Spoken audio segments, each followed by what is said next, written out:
Title: The Shattered Genesis. Chapter 1. The Spark of Madness. The rain had been relentless for days. A thick, oppressive fog clung to the forest, wrapping the trees in a silken shroud that made the world beyond the lab a distant, murky memory. The only sounds that penetrated the stillness were the rhythmic drips of water from the eaves, a persistent reminder of the storm outside, and the hum of machinery deep within the heart of the isolated facility. Dr. Elias Corrigan sat hunched over his workbench, his thin fingers trembling as they hovered over a series of delicate vials, each one filled with the pale remnants of a life that had been, at one time, something far more than it was now. His lab was a shrine to scientific obsession, dim, cluttered, and ever so slightly suffocating. Every surface, every wall, seemed to pulse with an unholy rhythm, as if the air itself had become thick with the very essence of life, if only it could be coaxed to return. His eyes were bloodshot, veins straining beneath his skin from the countless sleepless nights he had spent in the pursuit of his purpose. The purpose that had consumed him, swallowed him whole, and now seemed to be the only thing left in his life that made any sense: creation. To create life from nothing, to defy the boundaries of nature, to be the architect of something that could think, feel, breathe, something that was not born, but made. There was a primal hunger inside Elias, one that had festered for years, driving him into the depths of forbidden knowledge. It had started as a fascination, a curiosity about the boundaries of life, but it had quickly spiraled into an obsession, no, a compulsion. To him, the question of whether it was possible had become irrelevant.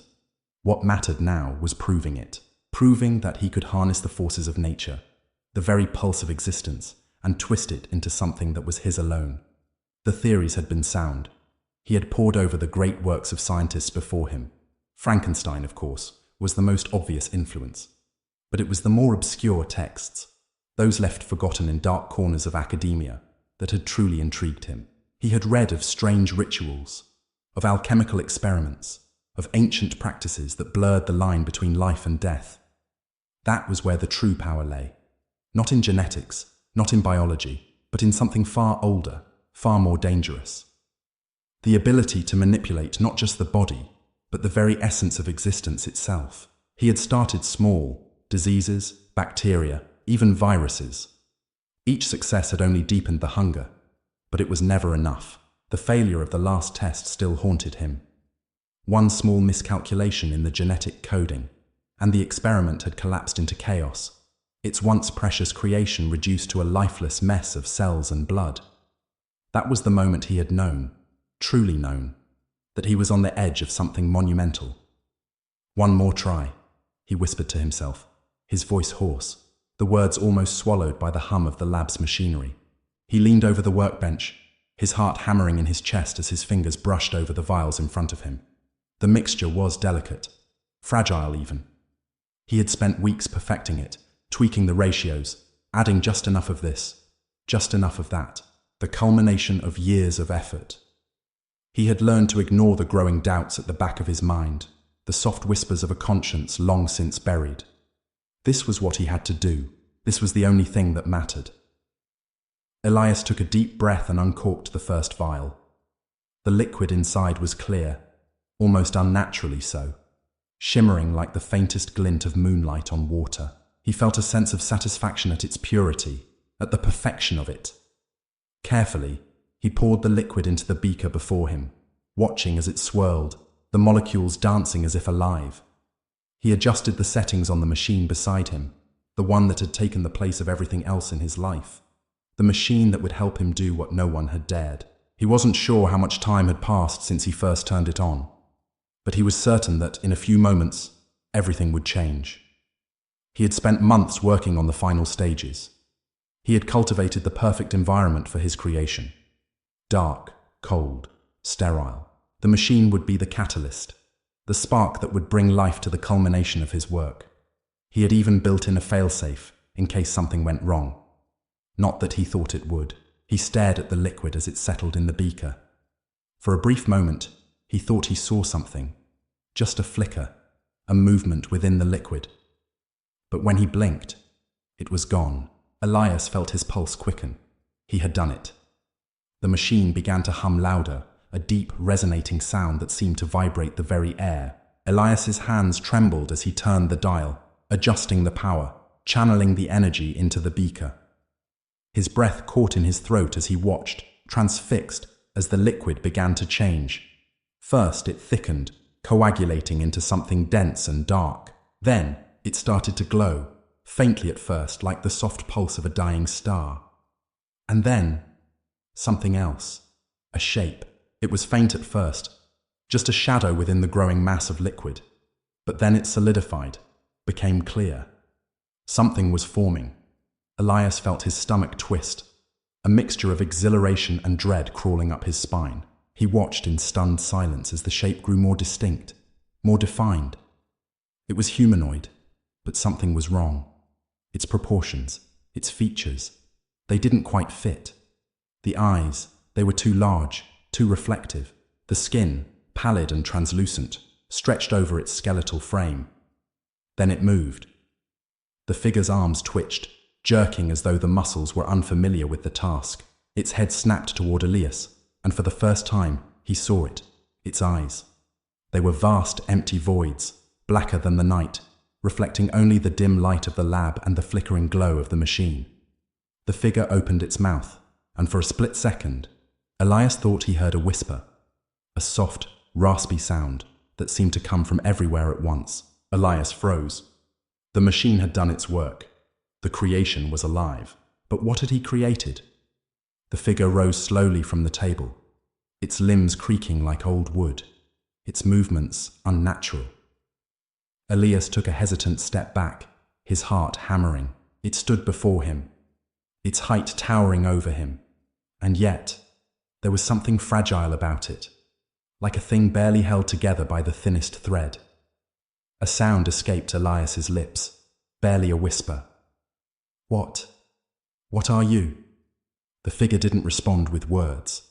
Instead, it cocked its head to the side, the hollow black eyes staring down at him. There was a glimmer in those eyes, something unsettling, something that sent a chill through his bones. And then it spoke, its voice low and raspy, but clear. I am what you made me to be. Elias staggered backward, his mind racing, the question forming in his head before he could stop it. But the creature spoke again. And this time, it wasn't just words. It knows you. Chapter 1.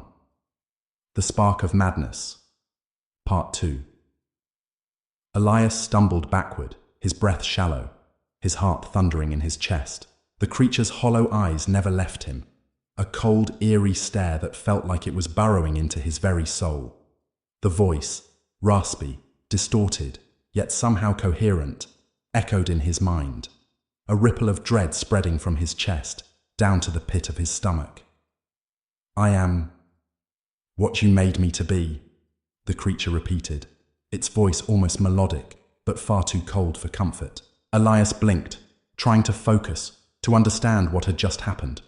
The laboratory around him seemed to close in, the hum of machinery growing louder as the creature's presence pressed on him like a physical force. His mind raced, a whirlwind of questions, confusion, and fear.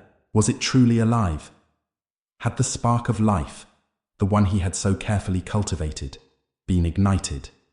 The creature's eyes shifted, glimmering in the dim light. It looked at him like a curious child, but Elias knew better. This was no innocent thing. This was an abomination. What are you? Elias whispered again, more to himself than to it. The figure's head tilted slightly, the motion jerky, as though its neck was unused to the movement. The air felt thicker, as though the very space around them had become charged with a new, unnatural energy. A chill ran down Elias's spine, and for a moment, he considered running, fleeing into the rain, into the storm, leaving everything behind. But his legs wouldn't move. Created, the creature responded, its voice now softer, almost gentle, but still unmistakably haunting. I was made, just like you. Elias froze. The words hit him with the force of a blow, their meaning curling around his mind like tendrils of smoke. The creature had spoken of him, but it wasn't possible. He was its creator. He had given it life. It was the culmination of his years of work, his endless sleepless nights, his soul-sucking obsession. And yet, there was something in its tone, a subtle mockery hidden beneath the surface, something that gnawed at the very core of his certainty. The figure took a tentative step forward, its pale, translucent skin glistening under the harsh overhead lights.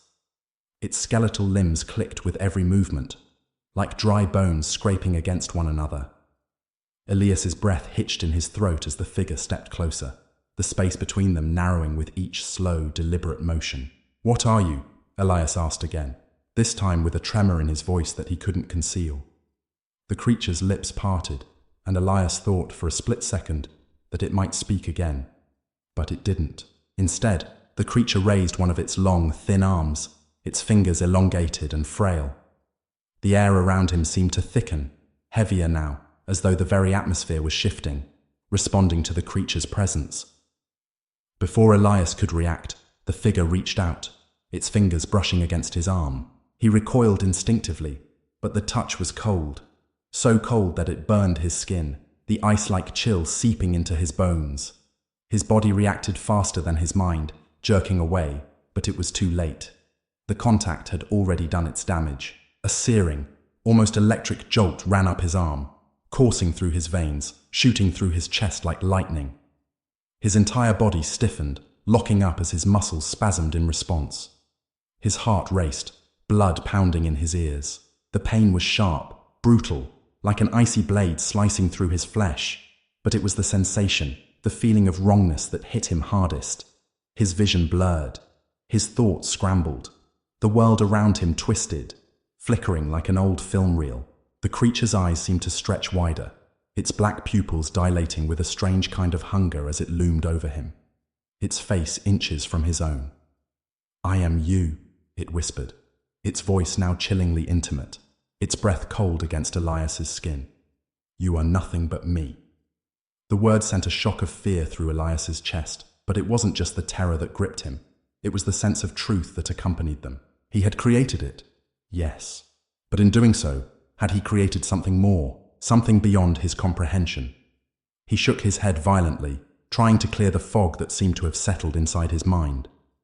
His fingers twitched, his body trembling uncontrollably from the residual cold that the creature had left in its wake. It took another step closer, its presence overwhelming. Elias felt the room spinning around him, the walls bending as if they were closing in, and the cold seemed to grow deeper, more suffocating with each passing moment. The creature was everywhere. "I was born from you," it repeated, the words reverberating in his skull like an unshakable mantra. "And now, I will return to you." In a sudden, horrifying moment, Elias realized that the creature was not just speaking of its physical return to him, but of something far more terrifying, the impossibility of it. The creature's eyes were not simply black, they were empty. No reflection, no light, just a vast, suffocating void. And in those eyes, Elias could see himself. His own face, twisted in agony, trapped within those empty orbs. He could hear his own voice whispering back to him.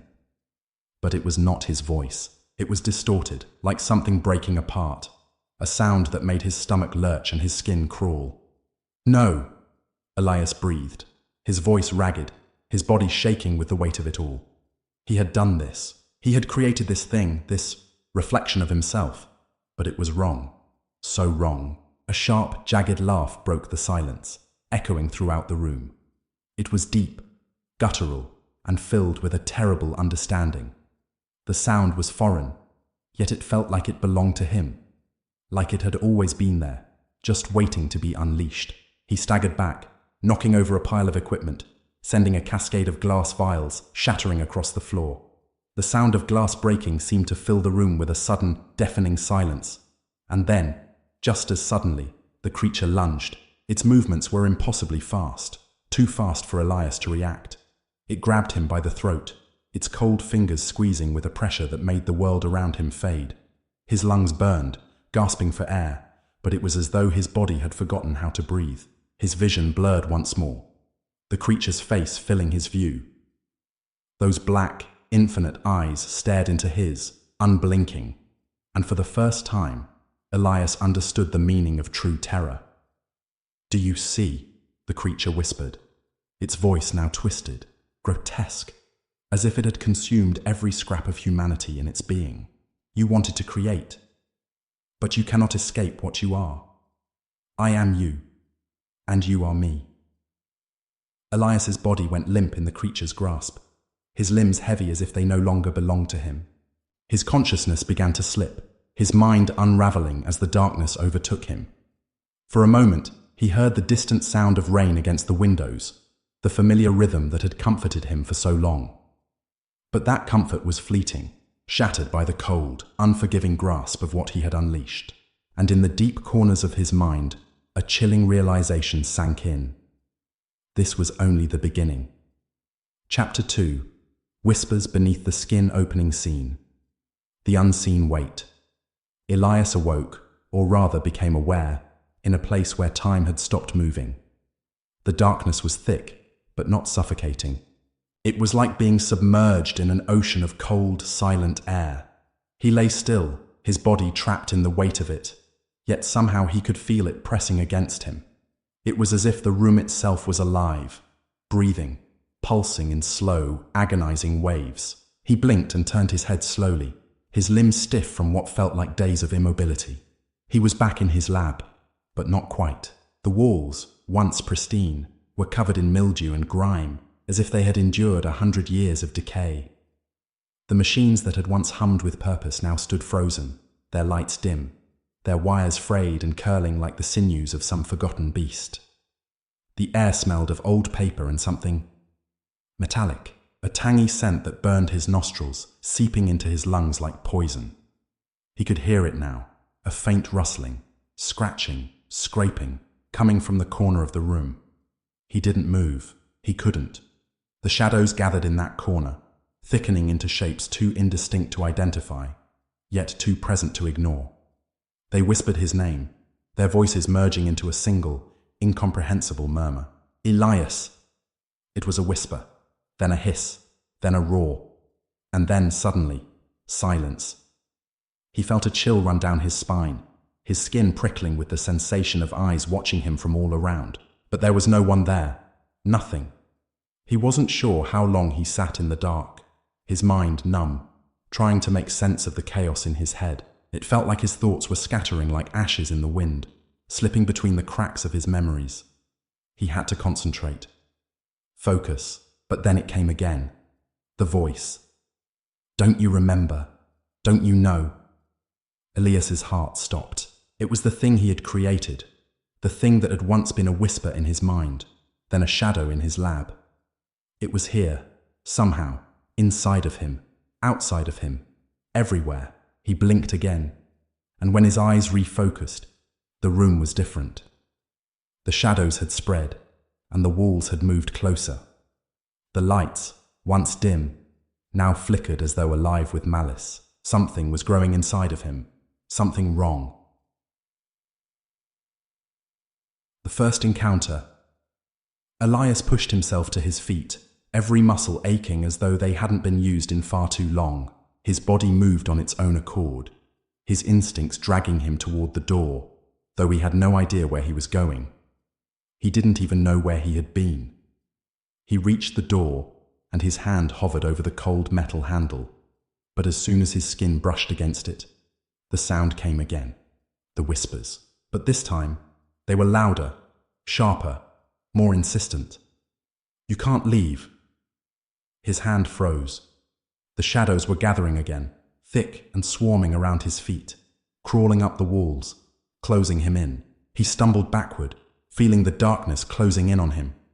He spun around to face the rest of the room, but the air felt wrong, distorted, like it was bending under some unseen force. "It's too late to leave." The voice was coming from everywhere, inside his head, outside his body. It was no longer a whisper, but a roar, a scream that rattled his bones. It had taken root inside him. It had always been there, growing, festering. Suddenly, Elias's vision blurred, the room shifting into something alien. The walls stretched, as though they were no longer made of stone and concrete, but something organic. The very fabric of the room seemed to pulse, alive with a rhythm he couldn't comprehend. He staggered back, holding his hands to his head as a wave of nausea overtook him. The whispers were now deafening, all around him, pulling at the threads of his mind. He looked down at his hands. His skin was changing. It was rotting, the flesh peeling away in thick, gnarled strips, as though it were no longer part of him. He felt the blood pulse beneath his skin, but it was wrong. Cold, thin, like oil instead of blood. The thing was inside him now. Elias fell to his knees, his fingers clawing at his face, trying to tear away the image that was now consuming him. His reflection in the window before him had stopped being his own. He wasn't Elias anymore. He was something else. Something wrong. He raised his hand to the mirror. The glass was cracked, the jagged shards reflecting not just his face, but the twisted version of him, the creature inside. Its eyes glowed, pulsating with an unnatural light, mocking him. No matter how hard you try, Elias, you will never escape me. The voice inside his head turned cruel, distorted by madness. The cracks spread across the mirror's surface like veins. He saw himself again, but his reflection was no longer his own. It was a face he barely recognized, the face of the thing that had been growing within him all along. Elias felt the terror rise in his throat, but the voice inside him laughed. It was an empty, hollow sound, echoing in the room. You created me. You made me. You are nothing without me. The deeper descent. The room spun around him, twisting like a maelstrom of shadows and light. Elias stumbled forward, his feet dragging along the floor, as though he were walking through thick, viscous liquid. He reached out for anything that could anchor him. But all he found was emptiness. The air itself was thick, heavy, pressing down on him. It was happening again. The room had started to distort. The walls seemed to breathe, expanding and contracting as if they were living, stretching like skin over a dying body. The creature's voice filled his mind again, louder this time. You wanted this. You wanted to create. You wanted to control. But look at you now. He reached out, his fingers scraping against the rough edges of the table, his eyes wild with panic. His mind was unraveling. The world around him seemed to break apart, fracturing into pieces of jagged, shifting reality. You will never escape me. You will never escape what you've made. Elias screamed, trying to shake the creature from his mind. But it was useless. The line between him and the entity was gone. Erased. They were one. What did you expect? The voice taunted. I was always here. In the corners of your mind. In your dreams. In your memories. I was born from you. From the things you've hidden deep within. From your guilt. Your greed. Your fear. Elias gasped for air as the room continued to stretch and twist. The shadows crawled over the floor, slithering up the walls like liquid, filling the corners of the room. The space around him seemed to breathe with a life of its own, the air thickening, curling in on itself. It was no longer a room at all. It was a living thing. His reflection in the window was still there, an empty, mocking face staring back at him, grinning with something that was both him and not. And then, just as he thought he might snap, the walls shifted once again. The air went still. For a moment, everything was silent, empty. His breath was the only sound. A voice whispered, calm, almost soothing. It's too late for you, Elias. The end has already begun. Chapter 2. Whispers Beneath the Skin, Part 2. The Hollow Pulse. The silence that had followed the creature's last whisper was thick, suffocating. Elias's heart pounded in his chest, but his breath had become shallow, caught somewhere between panic and exhaustion. His entire body ached as though it had been torn apart and stitched back together wrong. But more than that, it was the presence in the room that consumed him, the unseen force that twisted his reality with every breath he took. He dared not move. Not yet. It felt like the walls themselves were watching him, listening to his every heartbeat, waiting for him to make a mistake, to falter, to slip. But the longer he stayed still, the louder the whispers grew. You cannot escape. It is already in you. They weren't just in his head now. They were in the room, vibrating the very air. The sound rattled his bones. It filled every corner, every crevice, until it was as if the shadows themselves were speaking to him. Elias slammed his hands to his ears, but the whispers only grew louder, more insistent. You can't shut me out. You're already mine. The cold air grew thicker, swirling around him like an invisible fog. Elias's breath quickened, his pulse racing in time with the increasing pressure in the room. He could feel it closing in on him, surrounding him, suffocating him. And then the shadows started moving again, crawling across the floor like writhing serpents, weaving together, thickening, until they formed shapes. Figures that were not quite human. One by one they rose from the floor like smoke solidifying, their features distorted, faces shifting between different forms, half human, half nightmare. They had no eyes, no mouths. But Elias knew they were watching him, studying him, feeding off his fear. They circled him, their movements slow and deliberate, their presence like a weight upon his chest. You wanted to create, to control, but you cannot control what you have brought into this world. It was never yours to command. It never will be. The words slithered into his mind, heavy and cold, like ice scraping against his thoughts, and the shadows grew darker, stretching higher, until they blotted out everything. The machines, the walls, the light. Everything was consumed by them. Elias was no longer standing in his lab. He was somewhere else, somewhere that was both everywhere and nowhere. The air was thick with the stench of decay, of old wood and damp earth. His eyes scanned the abyss, trying to make sense of the shapes, but they were too fluid, too elusive. He couldn't focus. Every time he thought he saw something, it shifted, moved, became something else entirely. You are in my domain now. The voice, now a deep, guttural growl, reverberated through his entire being, shaking him to his core. Elias's chest constricted, his breath caught in his throat. The air around him felt oppressive, as if it was growing tighter, squeezing the life out of him. The shadows closed in, pressing against him from every angle, blocking out the light, the space. He was trapped in a world of shifting, intangible darkness, where time and reality no longer had any meaning. The shadows were not just around him. They were within him, in his very skin. His body trembled violently as his sense of self began to slip away, unraveling like a thread from the fabric of the universe. You think you can outrun me? You think you can escape your own creation? Elias's legs gave way beneath him. He fell to his knees, gasping for air as the pressure in the room intensified. The darkness was inside him now, gnawing at his mind, clawing at his soul. The floor beneath him felt soft, like rotting flesh, pulsing with an unnatural rhythm that seemed to match the beating of his heart.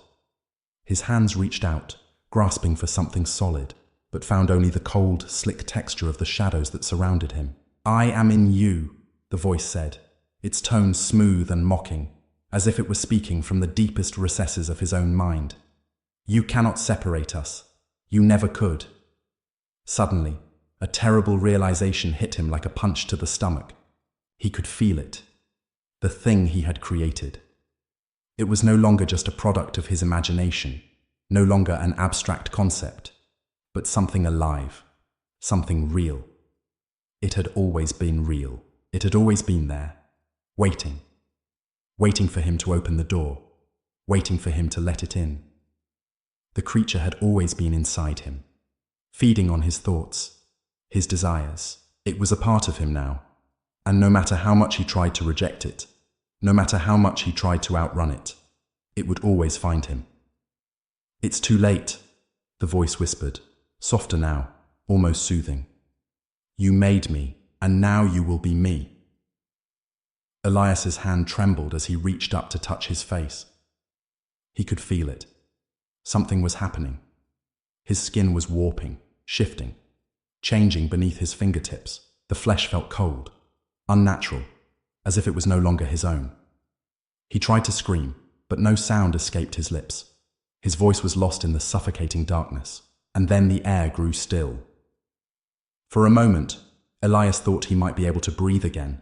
The pressure in the room eased, the shadows receding. But when he looked up, his reflection in the shattered window was no longer his own. It was the creature's. His reflection smiled, a twisted, gaping grin that stretched across its face, impossibly wide, its eyes black pits that seemed to absorb everything. The same eyes that had watched him. The same eyes that had whispered in his mind. But now it was him. The monster. He gasped, his hands shaking as he tried to back away, but he couldn't. The reflection stepped forward, the glass cracking, as if it were breaking open to release something darker, something deeper. "It's not over, Elias," the voice whispered one final time, its tone rich with malice. "It's only just begun." The cracks in the glass grew, spider-webbing across the surface, and Elias felt his body moving without his command. He couldn't escape. There was no escape. His body jerked, his arms flailing as he tried to fight against it, but the creature's control was stronger. It had already taken hold. In the depths of his mind, he realized that he was no longer the one in control. He was inside the thing he had created.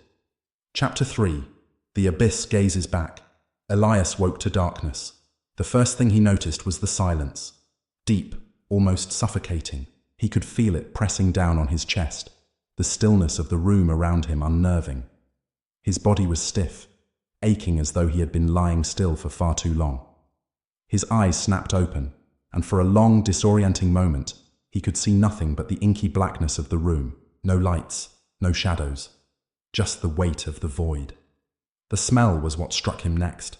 The sharp, sterile scent of chemicals, the sharp tang of burnt metal, and something else. Something that made the hairs on the back of his neck rise. Something metallic and sour, like the air after a thunderstorm. The scent seemed to cling to his skin, coating his senses in a sickly film. He moved, testing the limits of his body, and groaned at the ache that ran through him. His arms and legs were heavy, his body uncooperative. But he managed to sit up, his head spinning with the sudden change of position. His eyes adjusted to the darkness, and his surroundings slowly began to come into focus. He was still in the lab. His lab. But something was wrong. He could feel it. The hum of the machines, which had once been a comforting background noise, was now distorted. Instead of the usual steady whir of the generators and the faint buzz of the fluorescent lights overhead, there was something different. It was as if the machines themselves had changed, become more alive. The air felt thicker, charged with something that couldn't be described. Something that felt like it was crawling underneath the skin of the room itself. Elias's throat tightened as he stood, pushing himself up off the floor. His body wavered unsteadily, the dizziness in his head a reminder of the violent force that had taken hold of him earlier. The creature, it. His mind raced back to that moment, its cold, unblinking stare, the horrible touch, the words it had whispered to him. "I am you." The words echoed in his mind, rattling him like a persistent whisper in the darkest corner of his thoughts. He shook his head, willing himself to forget. There was no it. It was just his creation, an experiment gone wrong, a flaw in his work. He had made mistakes before, but this was different. The walls of the lab seemed to close in on him. He reached for the desk, steadying himself against the cool surface as he took deep, ragged breaths. His fingers brushed against the paper on the desk, his heart sinking as he saw what lay before him. It was a photograph, yellowed with age. He didn't recognize it at first, but then his mind clicked into place. It was a picture of the lab from the early days, before the experiments had begun. And there, standing in the corner of the image, was a figure, a shadow, almost indistinguishable from the darkness around it. He squinted, his heart pounding. His mind screamed at him to look away, but he couldn't. The shadow in the photo, it was him, or something that looked like him. The cold sweat that broke out across his forehead wasn't just from the shock of recognition. It was the sudden, terrifying realization that he had seen this figure before, not in the past, but in the present. He turned sharply, glancing around the lab. The room was empty, save for the humming machines and the dust that seemed to coat every surface. But the emptiness was heavy now. It was as if the room had been waiting for something to happen, a foreboding that hung in the air. He rushed to the door, his feet stumbling as he made his way across the cluttered lab. He needed to get out, needed to escape the suffocating atmosphere, the feeling that something was watching him, always watching. His hand gripped the door handle, but before he could turn it, a voice rang out behind him, low and guttural. "You can't leave." His body froze. The voice was unmistakable. The creature was here. He spun around, but the room remained empty. The flickering fluorescent lights overhead were the only things that answered him, casting strange, shifting shadows across the lab floor. He reached for his phone in his pocket, desperate to call for help, but when he pulled it out, the screen was black. No signal. No connection. The creature was blocking him. It was blocking him from everything, from reality, from escape. Elias staggered back, his breath coming in sharp gasps. He didn't know what to do. The creature was more than a thing now. It had transcended the boundaries of a mere experiment gone wrong. It was something else, something older, something deeper, and it was tied to him. His head spun. He had to remember. He had to remember. The memories from the night of the experiment rushed back to him in a flood of images. Broken glass, the sparks of the machines, the pulse of energy that had surged through the lab. He had triggered something, but what? What had gone wrong? His mind twisted and bent under the weight of the question. And then, like a sudden strike of lightning, the answer came to him. The creature wasn't just alive. It was aware. It had been watching him, waiting. It had taken something from him, something vital, something irretrievable. But the worst part, the part that sent Elias's heart into a frantic panic, was that the creature's mind was intertwined with his own. Every thought, every action. It had learned from him. And now, it was waiting for him to break. He glanced up, his gaze drawn to the far corner of the room, where the shadows seemed darker than before. There, just beyond the edge of the light, was something moving, shifting. A figure, almost indistinct, its shape flickering in and out of focus like a half-remembered dream. "Do you see it?" The creature's voice came again, soft and menacing. "Do you see me?" Elias stumbled backward, the horror in his chest swelling. He could feel it now, could feel the creature's presence like an invasive force, wrapping around him, filling his lungs, twisting his stomach into knots. He wanted to scream, but the words stuck in his throat. The creature emerged from the shadows, slowly at first, as if savoring the moment.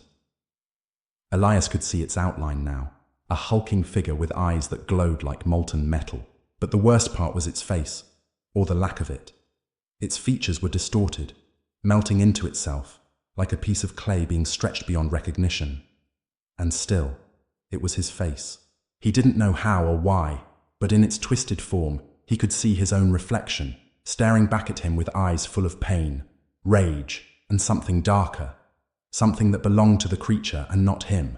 He opened his mouth to speak, to demand answers, but before the words could form, the creature lunged forward. A sharp pain shot through his chest as it gripped him, the cold fingers tightening around his ribs. Elias gasped, the air leaving his lungs in a rush. "Don't worry," the creature whispered, its voice almost soothing. "You'll understand soon enough." Chapter 3. The Abyss. Gazes Back, Part 2. The air in the room grew heavier with each passing second, thick with an unseen force that pressed against Elias from every direction. He struggled to breathe, his chest tightening under the creature's grip, his vision beginning to blur at the edges. The pain wasn't just physical, it was an ache deep inside his mind, as if the creature's very presence was tearing at the fabric of his thoughts. "Don't worry," the voice murmured again, that chillingly familiar tone slithering into his ears. "I am you, you are me. We are one now. There's no escaping it." The words settled like a cold mist in his chest, freezing his thoughts, numbing his ability to react. Elias's heart raced, thudding wildly in his ears. He needed to move, needed to escape, but his limbs refused to obey, caught in some unseen vice that the creature had woven around him. His mouth went dry, and he could feel the coldness of his own breath. shallow and ragged. The creature's grip tightened, pulling him closer, its presence consuming the air around him. He felt its weight in his bones, in the marrow itself, as though it were merging with his very essence. Its hands, cold, lifeless, yet impossibly strong, held him in place, forcing him to meet its burning, molten gaze. "Do you understand now?" it asked. "The question you have been avoiding, the truth you refuse to see." Elias tried to pull away, to break free of its grip, but his body was frozen, his will broken. His eyes darted around the room, desperate for anything that could offer an escape.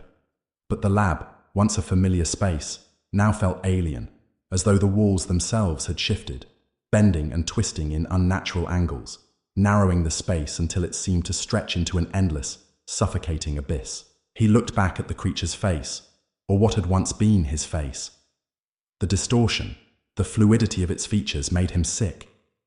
It was as if the lines between them were blurring, merging into one, the reflection of his own image twisted beyond recognition.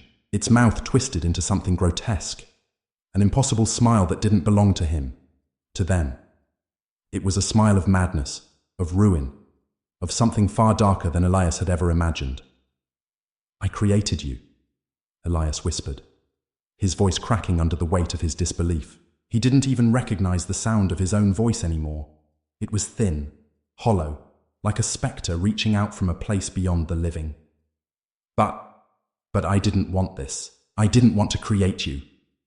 The creature's laugh was low and guttural, vibrating through the air like the sound of a dying animal caught in its own death throes. "You misunderstand," it said. "I didn't need you to create me. You didn't have a choice. You were never in control, Elias. You were only ever the vessel for my birth. I am the product of your mind, your will, your darkest desires. I am everything you fear, and more." Elias closed his eyes, willing the voice to stop. His head swam with the onslaught of thoughts and questions, each one tumbling over the other in a haze of confusion and terror. He had thought he was alone in his lab, that he was the only one experimenting with the forbidden, trying to create life from the ashes of death. But now, this thing, his creation, had transcended beyond the boundaries of the flesh. It was a part of him. It always had been. "No," he gasped, shaking his head. "No, I don't believe you. You're just a mistake. You're just something I did wrong." The creature's grip loosened, and it took a slow step back, its glowing eyes never leaving him.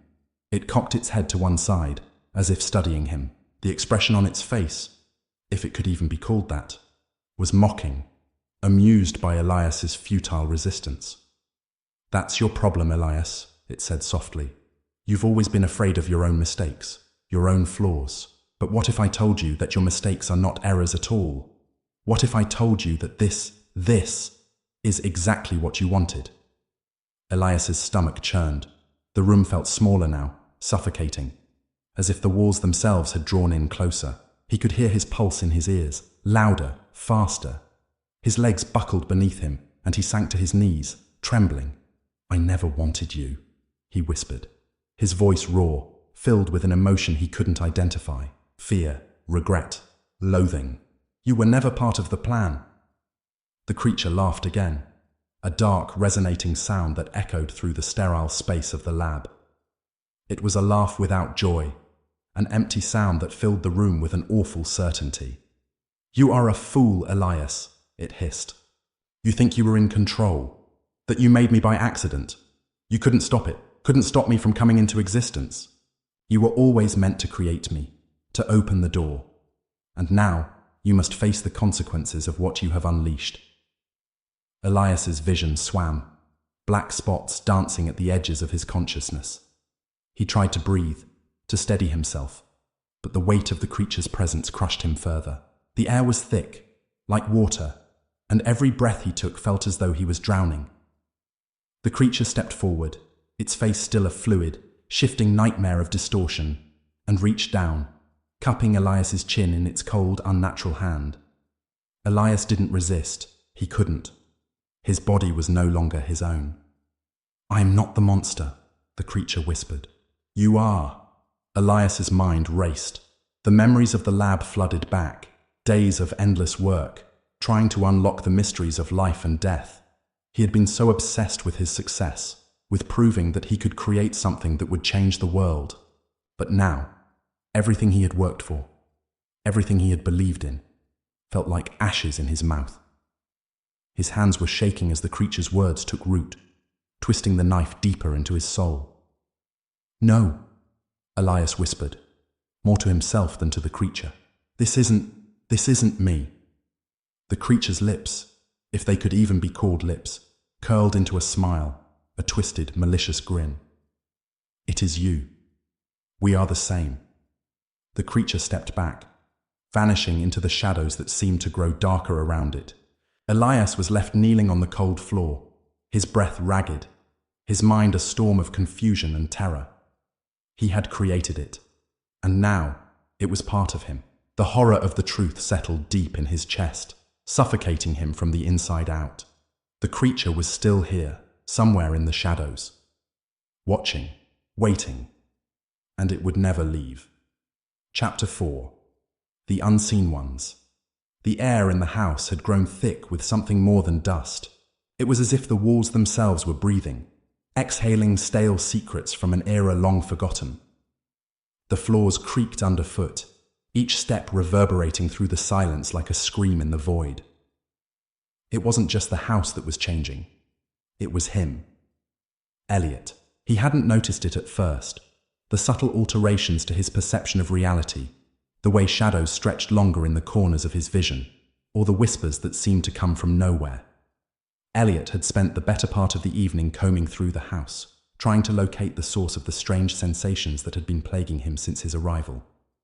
What had seemed like a simple, albeit foreboding old manor, had slowly unfurled into something far more insidious. It began on the first night when he had slept in the study, nestled amongst piles of ancient books and forgotten relics.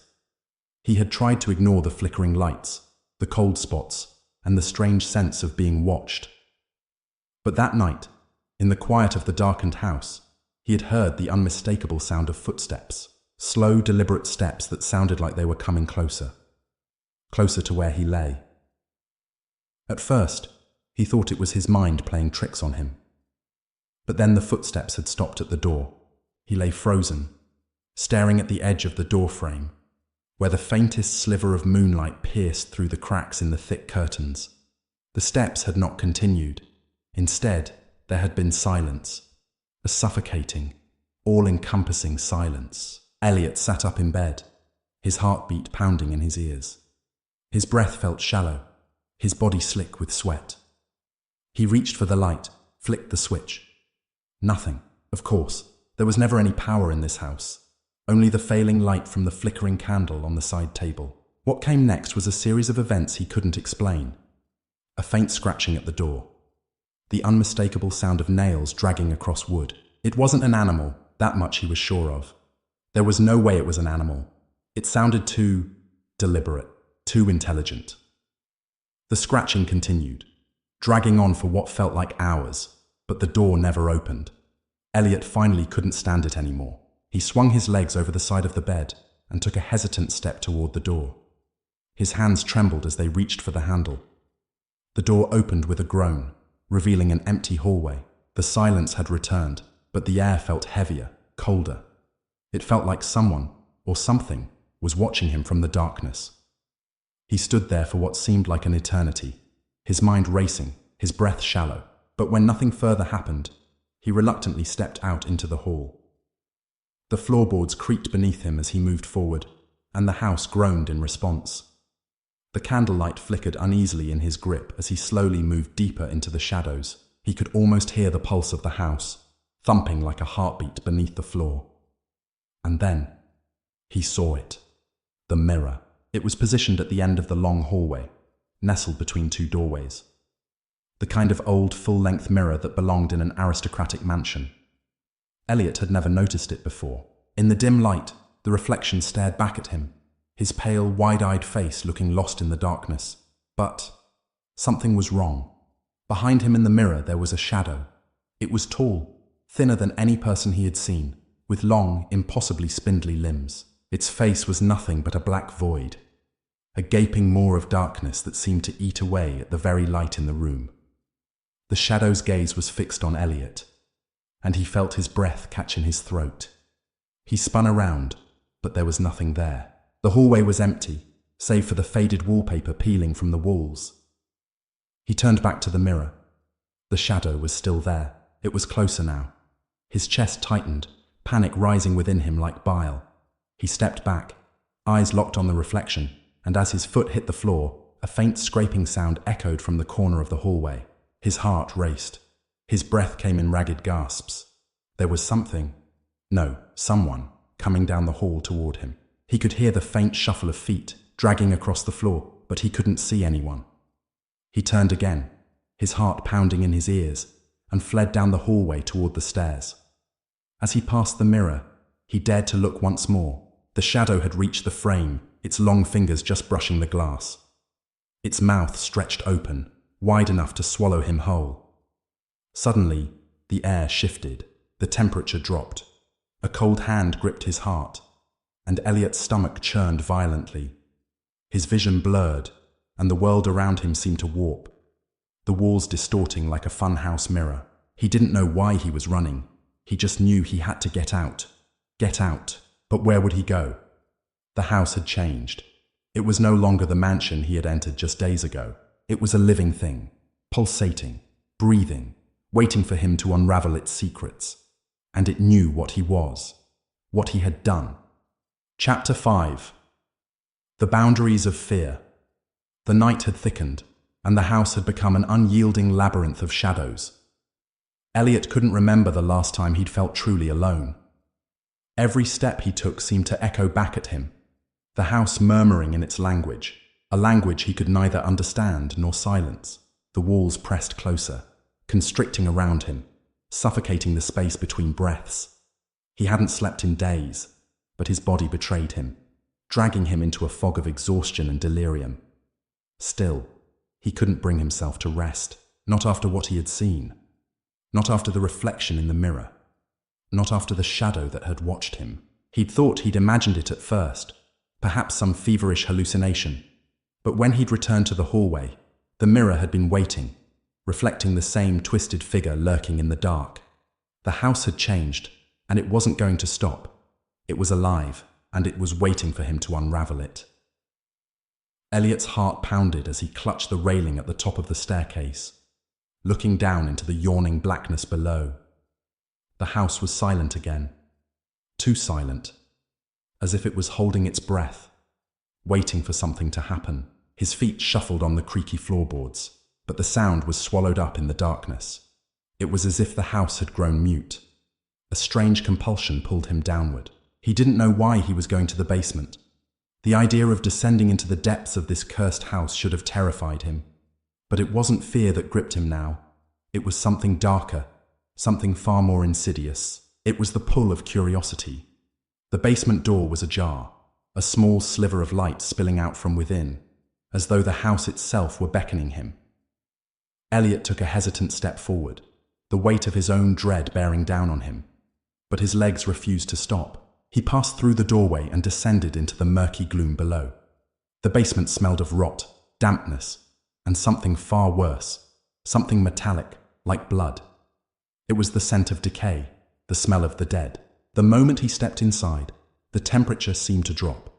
His breath became visible in the air, and his skin prickled with cold. Shadows clung to the corners like living things, stretching out to swallow the dim light from the single hanging bulb above. He moved cautiously, but the floor beneath his feet began to shift as if the house itself were reacting to his presence. It was as if the walls had teeth, and they were waiting for him to step closer. Something brushed against his ankle. He froze. It wasn't an animal. The movement was deliberate, intentional. A coldness spread through his veins as he looked down, but there was nothing there. His heart hammered in his chest as his eyes darted toward the far end of the basement. And then he saw it. The thing was tall, nearly 7 feet, its limbs impossibly thin and elongated. Its body was obscured by shadows, but the glint of something metallic shimmered in the dark. It had no eyes, only empty sockets that seemed to drink in the light. And its mouth was wide, impossibly wide, stretching from one side of its face to the other, revealing rows of jagged, broken teeth. Elliot's blood ran cold. He wanted to scream, but no sound came, his legs locked in place, his body betraying him, refusing to flee from the horror standing before him. And then the thing moved. It twisted its head at an unnatural angle, its neck cracking loudly like the snapping of dry branches. The noise echoed through the basement, sending a ripple of fear through Elliot's very core. "Help me," the thing whispered, its voice a raspy, strangled hiss. The words scraped at his ears, and the sound made him want to vomit. "You can save me." Elliot's mouth went dry. His body screamed at him to run, to escape, but he couldn't move. The thing's presence seemed to anchor him in place, holding him in its grip. "It's too late," the thing continued, its voice growing louder, more desperate. "There is no way out. You can't escape what you've unleashed." Elliot's mind raced, trying to process the meaning of those words. The shadow he had seen in the mirror, the whispers, the cold, the darkness. It was all connected, but what had he unleashed? The creature took a step forward, its feet dragging across the floor with a sound like nails scraping against stone.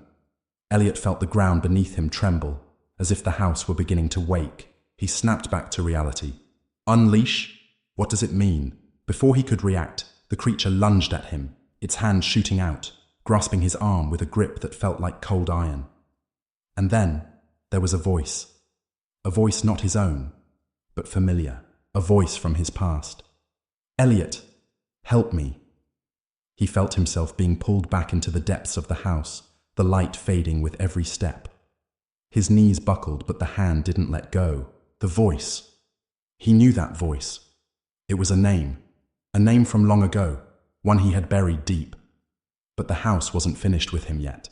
It was drawing him in, deeper, and the further he descended, the more the house began to reveal itself. The secrets that had been locked away for decades were now beginning to stir. And somewhere, in the darkness that stretched beyond the confines of the basement, Elliot could hear the soft scratching of someone, waiting. Chapter 5, Part 2. Echoes in the Dark. The creature's grip tightened, sending a cold wave of shock through Elliot's spine. It was not the touch of a living thing, but the cold grasp of something dead, something beyond life, yet not quite gone. The fingers, skeletal, sharp, like the claws of some monstrous predator, clawed at his arm, pulling him toward the dark corner of the basement, where shadows writhed like sentient beings. His heartbeat pulsed in his throat, a frantic rhythm that drowned out everything else. "Help me," the voice murmured again, this time clearer, more insistent. Elliot could barely process the words. His mind was clouded with terror, his body frozen in place. He tried to pull away, to break free, but the hand was unyielding, cold as death itself. It wasn't a mere creature. It was a presence, an embodiment of something far darker, something that thrived in the house, something that needed him to remain trapped, to remain a part of its twisted game. The basement was alive now. Its very walls seemed to pulse, the air thick with the smell of decay, as though the structure itself was feeding on his fear.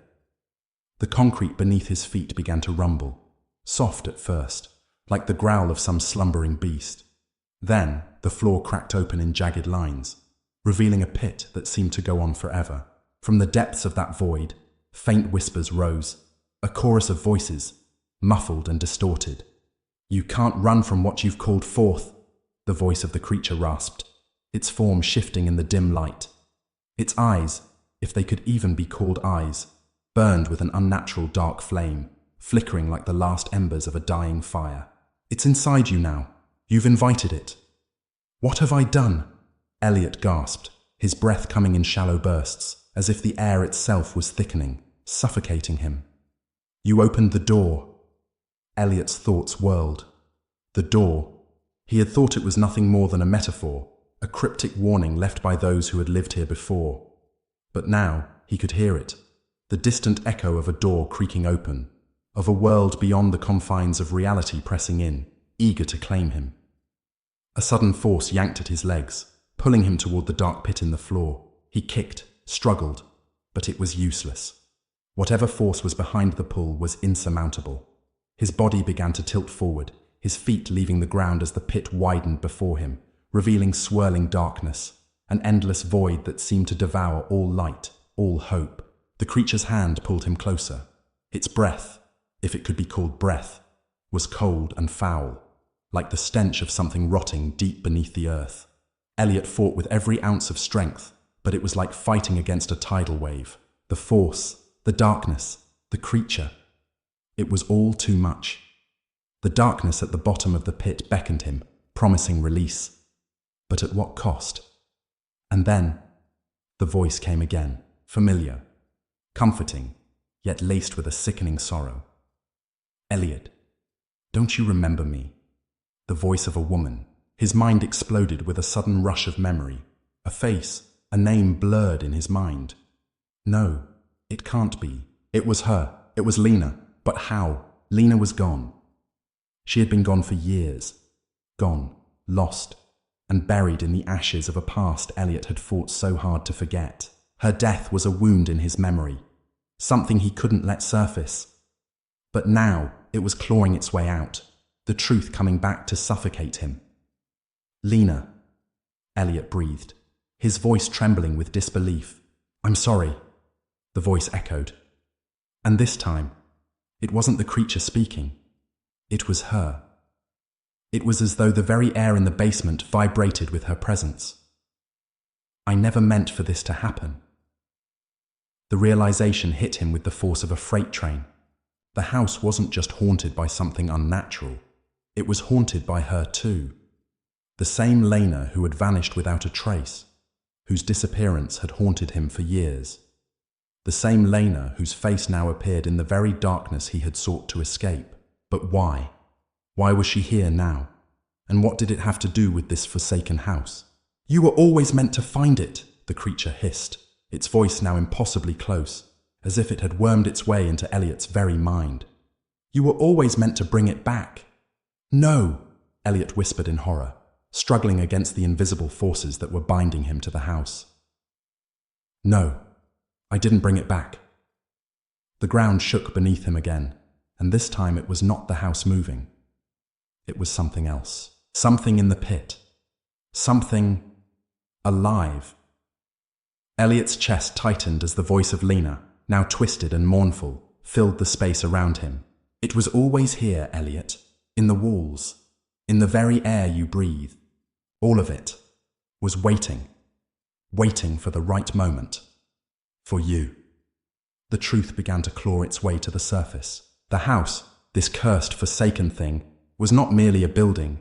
It was a prison for souls, for memories, and he was its latest prisoner. His stomach churned as a sudden force yanked him downward, dragging him across the cracked concrete floor toward the pit. The whispers grew louder, more frantic. The voices of the lost, the tormented, each one calling out to him. Elliot, you can't escape, they cried. And then, with a violent jerk, Elliot was yanked into the air, his body flung into the abyss. There was no light, no sound. Just darkness, suffocating and endless, swallowing him whole. He screamed, but it was too late. Chapter 6. Into the abyss. The darkness consumed him, an endless black void that swallowed every ounce of his existence. There was no ground beneath him, no air to breathe, only the oppressive weight of the unknown pressing down from every direction. His body twisted, his senses scrambled, the abyss unrelenting in its cold embrace. His pulse hammered in his temples, and for a fleeting moment, he feared he had stopped breathing altogether. Then, suddenly, the void around him shifted. Elliot was falling. The sensation was gut-wrenching, as if the very fabric of space had torn open and swallowed him whole. His limbs flailed, but there was no ground to catch him, no force to stop his descent. His stomach lurched with each second, a nausea so deep it threatened to drown him in its suffocating grip. He closed his eyes, bracing for impact, though he knew there was nowhere to land. And then, without warning, the darkness released him. His body crashed onto something cold, sharp, and jagged. The force knocked the wind from his lungs and he gasped, coughing violently as his chest burned. Opening his eyes, Elliot was met with an even greater terror. He wasn't lying on the floor of a basement or in the pit of an abyss. He was in a vast chamber, a cavernous void that stretched out endlessly in all directions, its walls pulsating with an unsettling energy. The very air vibrated with whispers, strange and incomprehensible, filling his ears like 1,000 voices murmuring all at once. The floor beneath him was uneven, made of black stone that seemed to shimmer in the dim, ghostly light, emanating from an unknown source. It was as if the chamber itself was alive, breathing, shifting with the currents of unseen forces. Elliot pushed himself up, his limbs shaking, his heart still racing in his chest. He looked around, panic seizing him as he realized just how alone he was in this forsaken place. Then he heard it again, the voice. "Elliot!" This time, it was closer. Far too close. Elliot whipped his head to the side, his breath coming in ragged gasps, but he saw nothing. The chamber was empty, save for the shifting shadows and the ever-present whispers that seemed to rise and fall in rhythm with his heartbeat. He tried to move, to find some escape, but his feet felt like they were glued to the stone floor, as if the very ground was holding him in place, anchoring him to this hellish dimension. The voice came again, but this time, it wasn't just a whisper, it was a scream. "You should never have come here," it wailed, its tone so distorted, so twisted that Elliot could barely comprehend it. "You have awakened something far worse than you understand." A cold chill ran down Elliot's spine. It was the voice of Lena, but it wasn't Lena. Not anymore. This was something else. Something worse. The distortion in her voice was unnatural, layered with an otherworldly resonance that sent ripples of terror through his very soul. What are you?" Elliot choked out, his voice trembling. He felt a sudden pressure in his chest, as if the very air was being squeezed out of him. The air around him seemed to grow heavier, the whispers becoming clearer, more distinct, and through the haze of disembodied voices, he could hear something else, something dragging, slow, methodical. A low, guttural noise, like something heavy scraping against the stone floor. Elliot turned sharply toward the sound, his heart racing. In the dim light, he saw it. A figure emerged from the shadows, tall, twisted, and grotesque. Its shape was hunched, bent unnaturally, as though it were crawling out of the very walls. Its limbs were elongated and warped, twisted in impossible angles, with skin like charred parchment stretched over brittle bones. Its face was a mask of shadow and void, with hollow eyes that seemed to absorb all light. But the worst part was its mouth. It was a gaping chasm, an endless void that stretched from its chin to its forehead, lined with sharp teeth that gleamed like broken glass. The creature's mouth opened wide, and from it came a sickening laugh, a low, rumbling sound that reverberated through the stone floor beneath Elliot's feet. "You should never have opened the door," it rasped, its voice as cold as death. "Now you are mine." Elliot staggered backward, his feet scrambling against the stone as he tried to find purchase. His mind was reeling. "This is real," he thought, his body trembling. "This is happening." The thing in front of him stepped forward, its movements unnatural, as if it were not truly walking but floating, its feet never fully touching the ground. Every movement it made sent waves of unease through the air. And as it came closer, Elliot could hear the whispers of thousands of voices, all overlapping, all clamoring for his attention. "You have opened the way," it continued, its eyes glinting like dark jewels. "You invited the void into your world. Now, you belong to it." Elliot's breath came in desperate gasps as he turned to run, but the creature was faster, far faster than anything he could comprehend. It moved with a fluidity that seemed to mock the laws of nature, its elongated limbs stretching toward him in an instant, grabbing hold of his arm with a force that crushed his bones. Elliot screamed, but the sound was swallowed by the vast emptiness around him. He could feel his strength draining, his body giving way to whatever dark power was inhabiting the creature. It pulled him closer, its twisted face looming over his own, its breath putrid and rank, like the stench of decay. The creature's mouth opened wider, its jagged teeth flashing in the dim light. "No!" Elliot gasped, his voice barely a whisper. And then the creature spoke again. "You are not the first to awaken the door, Elliot. And you won't be the last, but you will be the last to leave." The darkness around them began to shift. The walls closed in, the chamber narrowing, suffocating him with every passing second. The very air seemed to turn to tar, and Elliot could feel his consciousness slipping away, his vision blurring. His thoughts began to fragment, disintegrating like dust in the wind. The creature's grin widened, its mouth impossibly large now, its teeth gnashing as it prepared to devour him whole. And then, blackness. Chapter 6, Part 2. The Realm of the Forgotten. The blackness clung to Elliot like a heavy shroud, suffocating and impenetrable. His mind swirled in a vortex of confusion, his body aching as though every bone had been shattered and reassembled in the wrong place. For what felt like an eternity, there was nothing.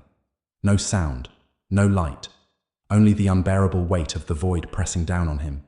And then, slowly, almost imperceptibly, the blackness began to recede. It was as though his eyes were struggling to adjust to some new form of reality. But even as the darkness lifted, the world that emerged before him was no less unnerving. He was no longer lying on the cold stone floor of the chamber. Instead, he was standing in a place that felt like a dream, one that teetered on the edge of nightmarish insanity. A narrow path stretched out before him, winding through a dense, fog-shrouded forest. The trees were twisted and gnarled, their roots curling up from the earth like skeletal fingers, as if trying to claw their way free of the soil. The air was thick with an unnatural chill, and the mist that surrounded him seemed to whisper as it moved, though no voice could be discerned. Elliot's breath hitched in his throat. He looked around, his heart pounding with an ever-deepening sense of dread. He was no longer in the chamber he had fallen into. He had been transported somewhere far worse. The woods before him seemed to stretch infinitely in every direction, and no sign of escape was visible. It was as though he was trapped within a realm that had no boundaries, no escape. A soft, insistent tapping sound broke the silence, like the rhythm of footsteps walking on brittle leaves. Elliot's heart stuttered in his chest, and he turned toward the sound, his body tensing in fearful anticipation.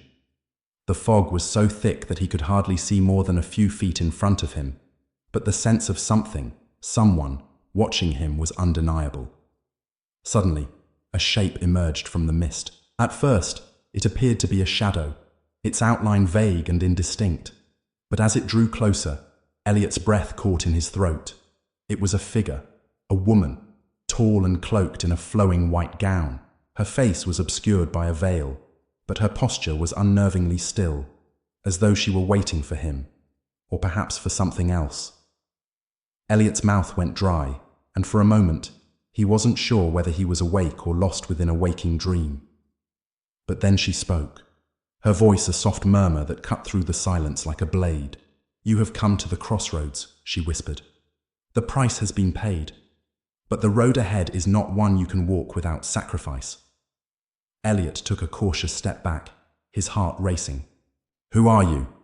he asked, his voice trembling in spite of himself. The woman did not answer immediately. She lifted one pale hand, her fingers gliding through the air as though tracing invisible lines. A distant, low hum filled the air, and the very earth beneath Elliot's feet seemed to vibrate with an energy that was both foreign and menacing. "I am the keeper of the crossroads," she finally said, her voice like the rustling of dead leaves. "And you are the one who has opened the door that should have remained closed." Elliot's mind reeled. The door he had opened, the door he had unknowingly unleashed upon himself and Lena, the door that had led him into this nightmare of horrors. His thoughts spun like a tornado, grasping at fragments of clarity, but nothing made sense anymore. "What do you want from me?" he demanded, though he felt his words faltering as they left his lips. The woman tilted her head, the veil fluttering ever so slightly, as if a gust of wind had passed through it. Her eyes, dark black holes that seemed to devour the light, met his with an intensity that sent a shiver of terror coursing through his spine. "I do not want anything from you," she said softly. "But you have taken something that was never meant to be disturbed. The forces you have unleashed cannot be undone. and you will pay the price for your actions." Elliot felt the weight of her words like a crushing weight upon his chest. He had always known that he had made a mistake. This mistake. But he had never imagined it would spiral into something so vast, so uncontrollable. "You have already begun the process," she continued, her voice becoming almost a chant. "You have crossed into the realm of the forgotten ones. They are waiting. They are always watching." A chill ran through Elliot's veins. He stepped back, shaking his head, trying to clear the fog of fear clouding his thoughts. The forgotten ones. Who were they? The woman's lips curved into a faint, almost imperceptible smile. "They are the ones who were cast aside, discarded, lost to time, but they never truly disappear. They wait in the shadows of the world, in the spaces between moments. And now they have found you." The ground beneath Elliot's feet trembled. A low rumbling, deep and primal, echoed through the forest. The trees began to shake, their branches twisting and writhing, as though they were alive. The fog thickened, swirling around him like an insidious cloud. Elliot's pulse raced in his ears, and he felt a wave of terror wash over him. Something was coming. Out of the corner of his eye he saw movement, dark shapes slipping between the trees. They were not human. Not entirely. Their forms flickering in and out of focus like shadowy reflections. Eyes gleamed from the blackness. Eyes that were too bright, too hungry. And the whispers. They had returned louder now, filling his mind with their maddening voices. The woman's eyes narrowed, and her lips parted once more. "It is too late, Elliot. You have stepped into their world, and now they will not let you leave." Elliot turned on his heel, panic surging through him. He had to run.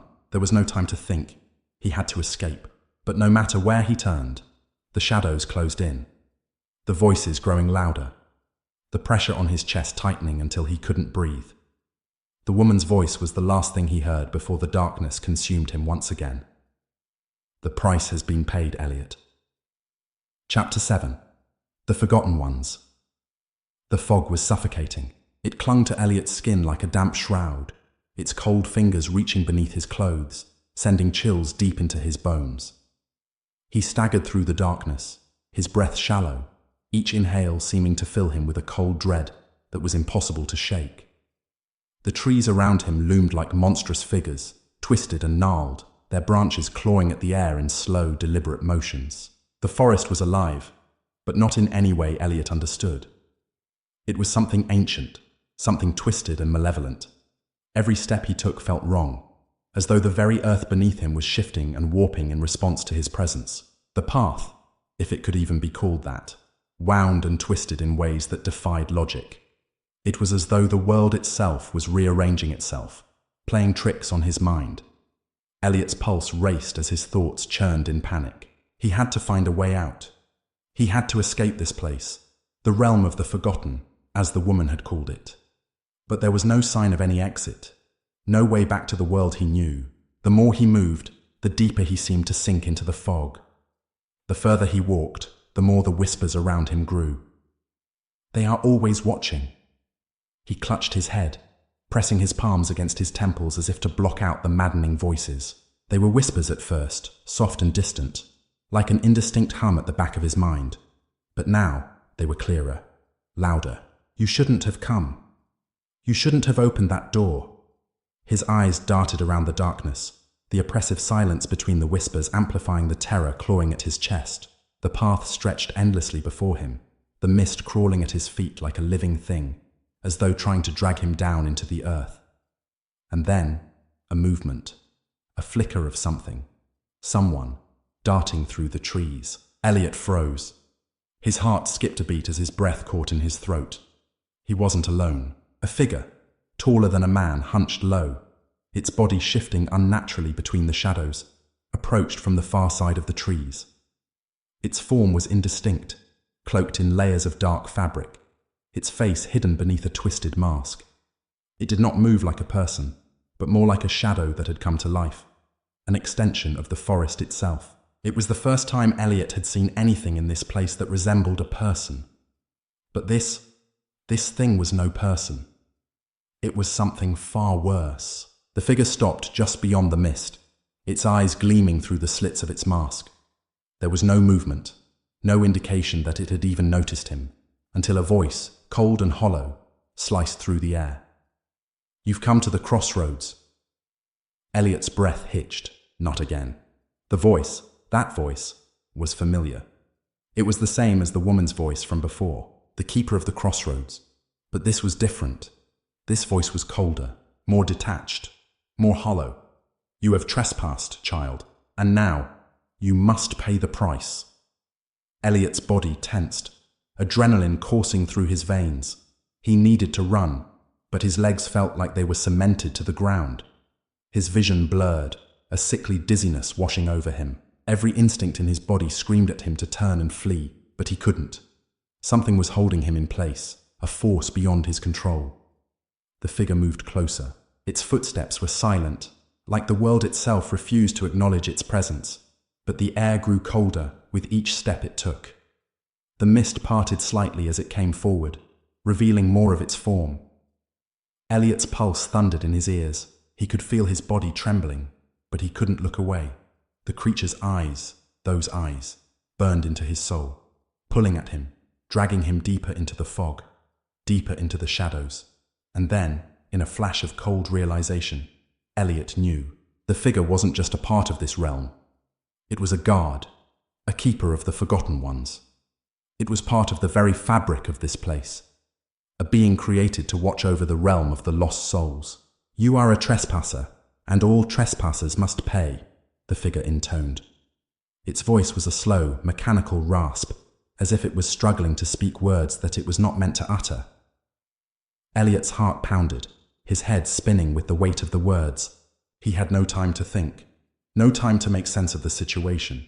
He needed to escape. But before he could move, the figure lunged at him with inhuman speed, its bony hand grasping his wrist like a vice. The coldness of its touch seeped into his skin, chilling him to the core. But it wasn't just physical. It was deeper than that, like it was pulling at his very soul. "You do not leave here, child. Not until you understand what you have unleashed." Elliot struggled, his breath ragged and desperate. But the creature's grip only tightened. The air around him was thick with a presence that felt ancient, like something that had been buried for eons, something that was not meant to be unearthed. The whispers rose again, louder, more frantic now. "They are always watching, always waiting, always hungry." Suddenly, the forest itself seemed to shift, the trees bending and creaking like they were alive, their trunks twisting with unnatural force. The ground beneath Elliot's feet trembled, and he was certain that something was awakening deep beneath the earth. Something that had been asleep for a long, long time. Elliot's body went rigid as the figure's voice echoed in his ears. "The Forgotten Ones are patient, child, but their patience has limits, and you have reached the end of theirs." The figure's grip tightened, pulling Elliot closer to its twisted face. Its mask gleamed with an eerie, lifeless reflection. And then, with a voice that was not a voice at all, but a low, guttural sound that rumbled from deep within the earth, it spoke the final words. "Welcome to your end." A searing pain erupted in Elliot's chest, as if something had punctured him from within. His vision blurred, and the world around him distorted, the fog turning to liquid darkness. The ground disappeared beneath his feet, and he fell, falling into the abyss, into the forgotten depths of this cursed realm. And then, just as his body was consumed by the blackness, a voice, whispering, gentle but full of malevolent promise, drifted into his mind. "You will never leave. We are eternal, and you are ours now." Chapter 7. The Forgotten Ones, Part 2. The darkness consumed him whole. It wasn't like falling into sleep. No, this was different. It was as if the very fabric of reality had torn apart, unraveling around him like a torn piece of cloth. His body twisted and contorted in the blackness, lost in a void where time held no meaning. There was no ground beneath his feet, no sky above him, just the endless, suffocating weight of the unknown. The last thing Elliot remembered was the figure's voice, cold, final and unmistakably full of dread. Welcome to your end. But the end was not what came next. No. What came next was far worse. A hollow feeling spread through him. The world, or whatever this was, seemed to breathe. Not in the way humans breathe, with lungs and air, but in a way that was wrong. He could feel the pulse of the realm beneath him, the ground shifting, groaning, as if it were alive. Every inch of him tingled with a sense of foreboding, an overwhelming sensation that he was being watched. No, studied. He couldn't move. His limbs were paralyzed, frozen in place, as though the very air around him had turned into a prison. They are always watching, always hungry.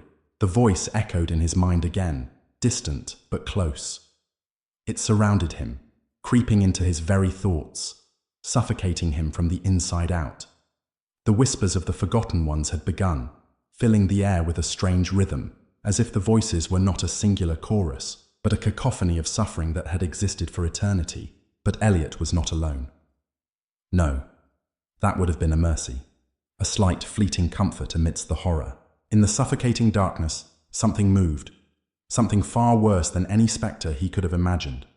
The thing that had been waiting for him, patient and hungry. It is time. Elliot's body jerked involuntarily as the realization hit him. Whatever this was, whatever he had unleashed, it was not an entity bound by time or space. It was something far older, far darker, and it had been waiting for him, watching him.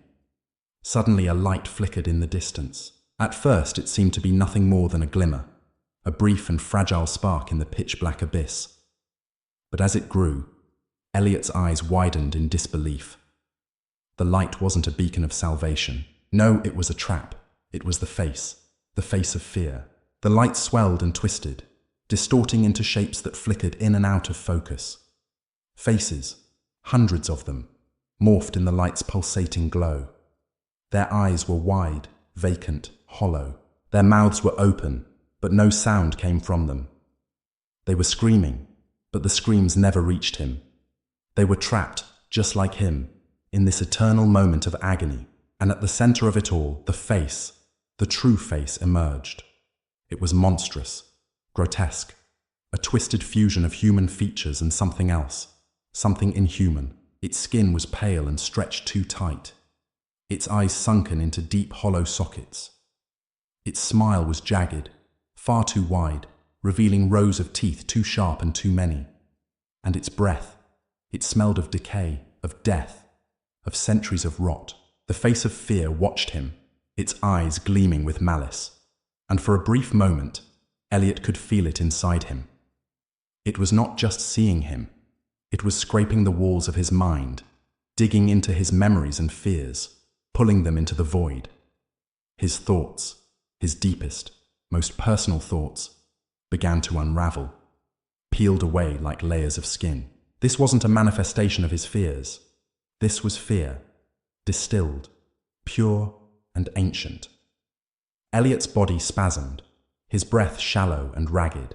The world around him shifted again, the dark forest, the mists, the howling winds, all of it fading, blurring into a whirlpool of unrecognizable shapes. The face of fear remained, its presence suffocating, pressing down on him from every angle. Its mouth twisted into something resembling a grin, but there was no joy in it, only the promise of suffering. "You shouldn't have come here," a voice echoed in his mind. It was low, feminine, but utterly devoid of warmth. "This is where the forgotten ones dwell. You have opened the door to them, and now you will face them." The voice was like the woman's, the keeper of the crossroads. But it wasn't her. No, it was far colder, far more distant. Elliot opened his mouth to scream, to cry out, to do something, anything. But no sound emerged. His throat was dry, constricted. His hands were shaking, and his heart thundered against his ribcage like it was trying to escape. The face of fear leaned in closer, its cold breath washing over him, its smile widening until it seemed to consume his vision entirely. And then it whispered, "Do you know what you've done?" There was no answer, no words, just silence. The ground beneath him began to tremble, the pulse of the forgotten ones growing stronger, as if the very earth was alive and angry. Elliot felt himself being dragged downward, his body sinking into the cold, wet earth. His legs gave way, and he collapsed, the darkness swallowing him whole. But it wasn't just the ground pulling him down. It was the Forgotten Ones. They were reaching for him, their pale, skeletal hands tearing at him from beneath the surface, dragging him into their domain, into the void from which there was no escape. And then, the face of fear vanished, not like a shadow fading into the night, but with a force, a violent tearing of reality itself. It left only the blackness, the suffocating, consuming blackness that filled his lungs with each breath. For a moment, Elliot thought he was dead, that the thing that had been watching him, had claimed him, was the end of everything. But then he heard the voice again. It was low, but so close he could almost feel it, inside him, inside his mind. We are eternal. And then, everything went silent. Chapter 8. The Hollow World. The silence was oppressive, wrapping around Elliot like a suffocating blanket. He had no idea how long he had been in this place. Time seemed irrelevant here. Was it days? Weeks? Or was it mere seconds since he had descended into the abyss? The only thing that remained certain was the overwhelming darkness that consumed him. The blackness was not like any night he had ever known, nor like the shadow of a deep forest. It was far more profound, far more ancient. A darkness that existed outside of time, where not even light could escape its pull. Elliot's mind screamed for escape, for understanding, for some shred of comfort. But there was nothing. His thoughts spun in chaotic circles, caught in the maze of horrors that had been unleashed. He had seen the face of fear, felt its gaze cut through him. Deeper than any knife could go, it had peeled back layers of his very soul, exposing every vulnerability, every nightmare he had ever had. And in that exposure, the face had devoured him, consumed him entirely. And then, nothing, just this dark void. He couldn't even tell if he was standing anymore. His body felt weightless, as though he were suspended in an endless abyss, unable to move, to feel.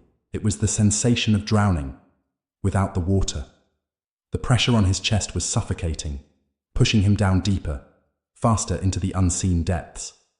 Suddenly, his body jerked upright. He wasn't floating anymore. He could feel the cold, unyielding stone beneath his feet, and the sharp, acrid stench of decay filled his nostrils. His eyes strained in the dark, but there was no light to pierce the blackness. It was an impenetrable wall that seemed to pulse with an eerie rhythm. Then, like a whisper on the wind, something moved. A sound, faint at first, like the softest of footfalls. Elliot's heart pounded in his chest, his breath shallow and quick. It came again, closer this time. His pulse quickened as the noise grew louder, more distinct. He turned slowly, his mind racing for any explanation, any shred of hope. But what he saw froze his blood in his veins. At first it seemed like a shadow, long and stretched, moving unnaturally across the cold stone floor. It was as though it were a living, writhing thing, growing and shifting with every passing moment. But it wasn't a shadow. No, shadows didn't move like that. And then, as if responding to his terror, the darkness shifted. Something emerged from it. A figure, tall, skeletal, hunched like a predator. Its form was barely humanoid, twisted, grotesque. It had no face, not in the way that humans did, at least. Its head was a smooth expanse of blackened skin, utterly featureless, like a void, an empty canvas awaiting some malevolent touch. The figure moved closer. Its limbs were too long, too thin, like a marionette whose strings were pulled by unseen hands. The sound of its movements was unnerving, a dragging, scraping noise that sent a tremor of fear rippling down Elliot's spine. It was as if the thing was drawn to him, like a moth to flame, or perhaps a predator drawn to its prey. Elliot's heart raced faster. It was closer now, so close he could hear its ragged, impossible breathing, if it could even be called breathing. The sound was wet, unnatural, a series of soft gasps that seemed to originate from the very pits of the earth. The figure reached toward him with an elongated arm, its fingers stretching like claws, so long they seemed to defy all logic, distorting the very air around them. It stopped just before it touched him, the hand hovering inches from his face. the air around them thick with tension. Elliot couldn't move. His legs were paralyzed, his body unwilling to respond. Panic surged through him, his mind screaming for release, for escape. But there was nowhere to go. The figure's fingers twitched, and in a sudden movement that was too quick to follow, it dragged its hand across Elliot's cheek. The touch was ice cold. But it wasn't just cold. It was wrong. The sensation was sharp, like claws scraping against skin. But it left no physical mark. Instead, it felt as though it were pulling something from within him. Something deeper than flesh. Something intangible.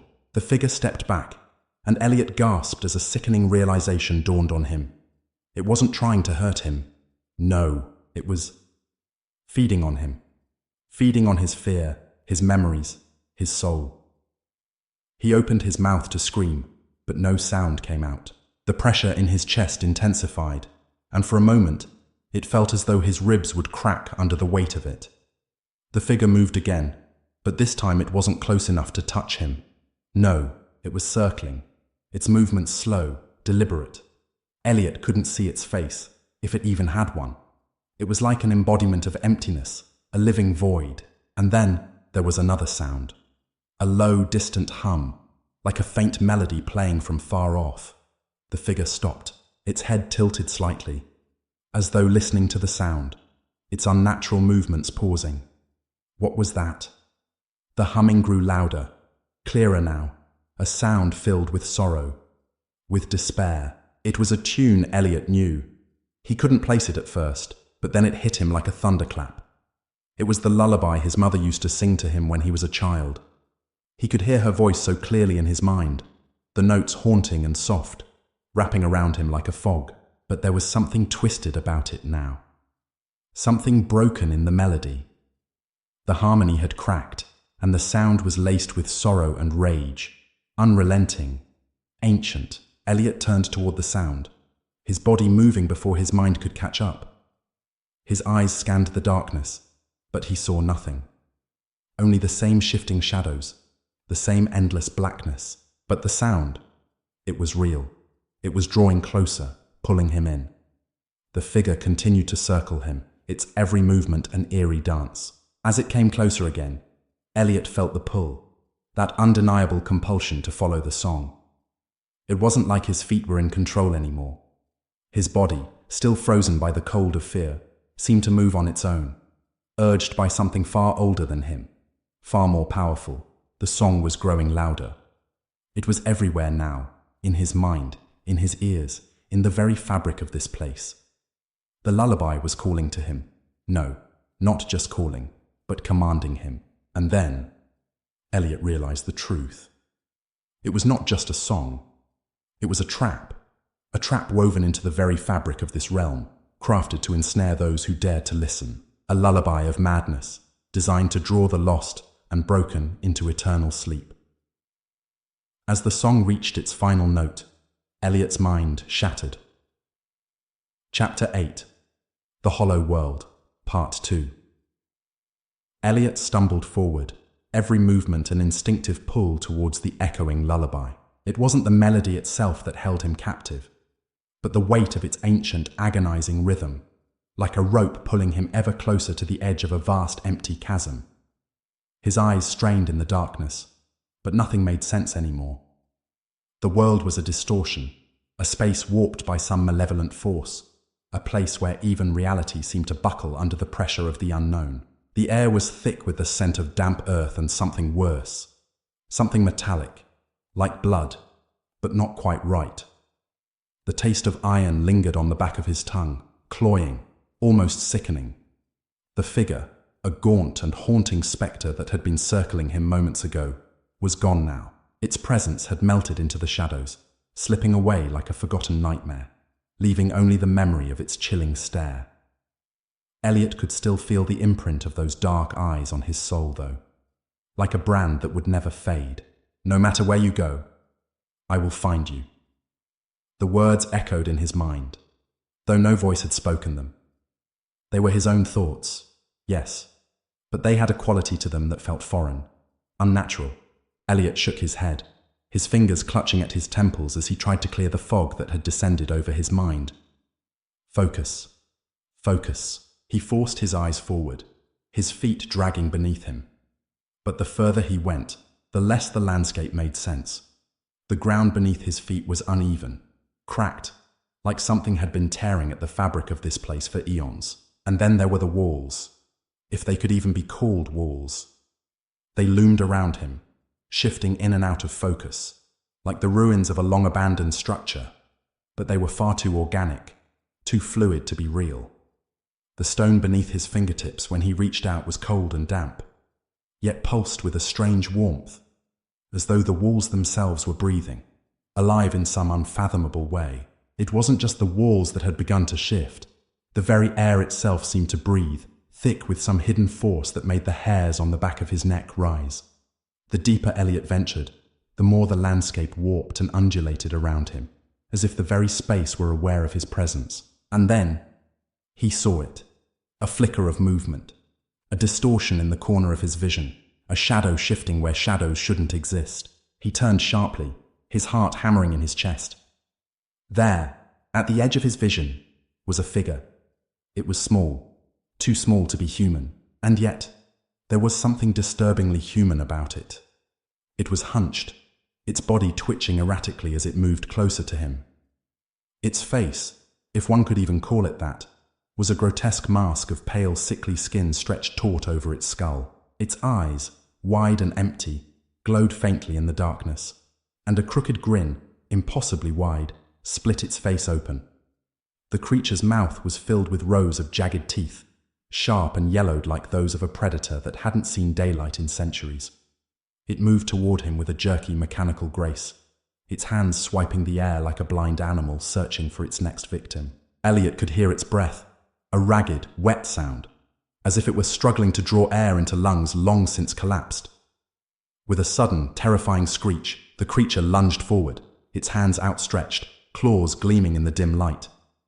Elliot didn't have time to think. He twisted to the side, narrowly avoiding its grasp as it crashed into the wall, its body contorting unnaturally as it screeched in frustration. The thing twisted itself back into position, its eyes locked on Elliot with an unrelenting hunger. Elliot didn't know what it was or what it wanted, but he couldn't wait around to find out. His breath came in shallow gasps as he sprinted down the corridor, the creature's hideous cackles echoing in his ears, chasing him. Run! Run! Run! His feet pounded against the cold stone floor, each step reverberating in his chest. His mind screamed for him to stop, to slow down, but the urge to flee was overwhelming. He didn't know what this thing was, but it was relentless. There was no escape from it, no place to hide. He rounded a corner, slamming into a solid stone wall that had not been there moments before. His hand flew up to touch the surface, but the stone felt wrong, alive, slick, almost gelatinous. It seemed to pulse under his touch, as if the wall itself were responding to his fear. Behind him, the sound of the creature's claws scraping across the floor sent a chill down his spine. It was close, so close. The wall before him shimmered, the dark surface rippling like water. A gaping hole appeared, revealing the same pitch-black void from which he had come. It was as though the world itself was warping, stretching, inviting him back into its consuming darkness. The creature's screech echoed once again, sharp and deafening. Elliot had no choice. He dove into the hole. And the fall was disorienting. One moment, he was tumbling through the blackness, the world spinning around him, and the next, his body slammed hard against cold stone, knocking the breath from his lungs. He gasped for air, the darkness pressing against him like a physical weight. The only sound was his own labored breathing until he heard it again. The lullaby. The familiar twisted tune echoed through the endless cavern, the notes soft, gentle, yet so distorted that they left him reeling. The song had changed since the last time he heard it. It was no longer a lullaby of comfort, but a sinister invitation. It beckoned him, wrapped around him like a spider's web, drawing him in, deeper, ever deeper. "You're not alone, Elliot." His name, spoken with that same familiar voice, that same voice that had whispered his name in his dreams. It was her, his mother, but it couldn't be. She was gone. She had been gone for years. He had buried her with his own hands. "It's me, Elliot. Come closer." The voice was low, seductive, coaxing him to move toward it. His body, though exhausted, obeyed, his feet carrying him through the shadowed corridor toward the sound of her voice. Every step felt like an eternity, yet the force that pulled him onward was undeniable. He didn't know why, but he needed to hear her again, needed to understand. The further he walked, the more the walls around him shifted. They no longer felt cold or oppressive.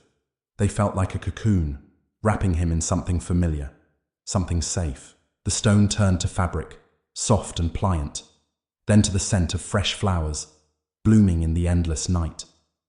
At last, he came to a stop before a door, old and weathered, but still standing firm. There was no handle, no keyhole, just a smooth surface of carved wood. The voice came again, now closer, now clearer.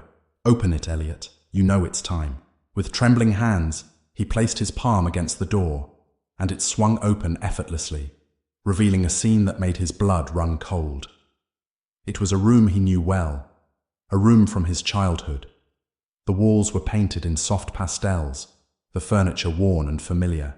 His mother sat in a chair, humming the lullaby softly, her eyes closed as if lost in some peaceful dream. But when she opened her eyes, the warmth was gone. Her gaze was cold, lifeless, and then the smile, a smile that split her face from ear to ear. The song stopped, and in the silence, the room seemed to collapse inward, the walls warping, the floor giving way.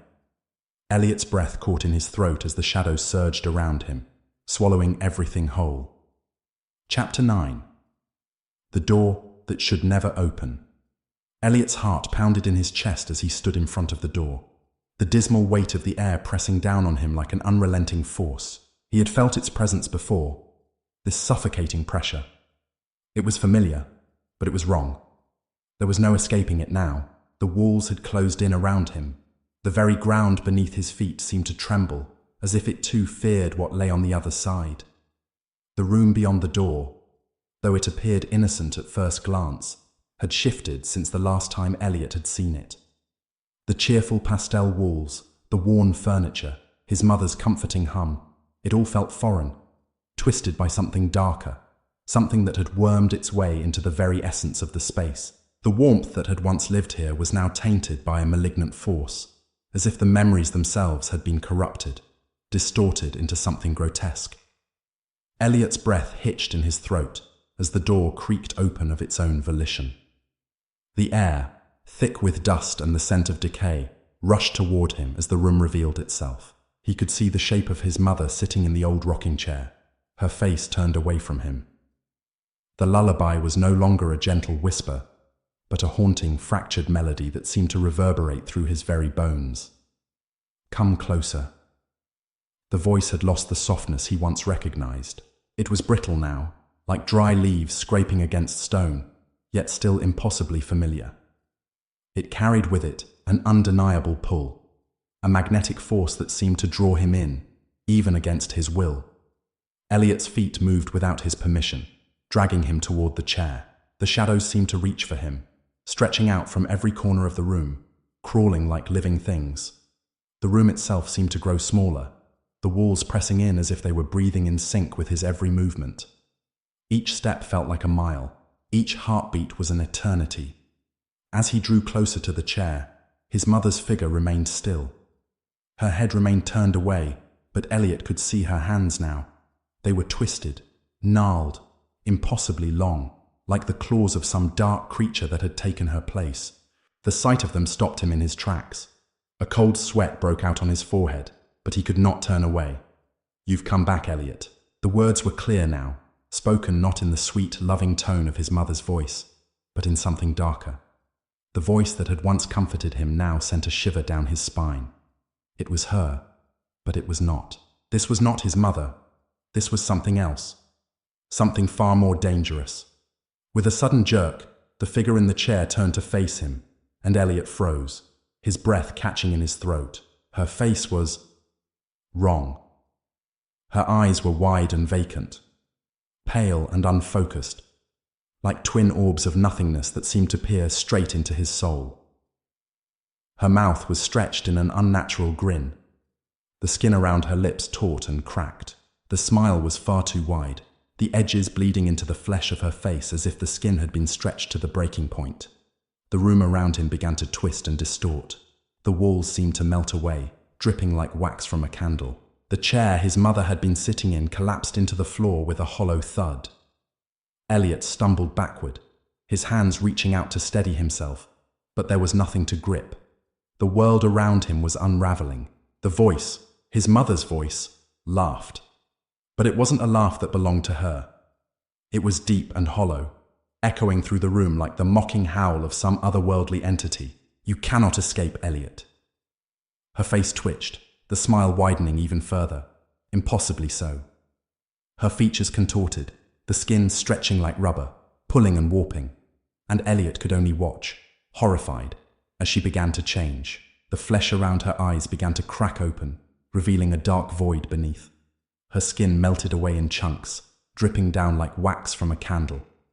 But even as she deteriorated, she continued to laugh, her voice growing deeper, more guttural, the sound no longer recognizable as human. The laughter became a screech, a shrill and painful sound that made Elliot's ears ring. The world continued to collapse around him, the room no longer recognizable as anything he had known. The familiar sights of childhood were gone, replaced with a grotesque nightmare of distorted shapes and dark, oozing shadows. There was no escape. "You're too late, Elliot. I have already begun."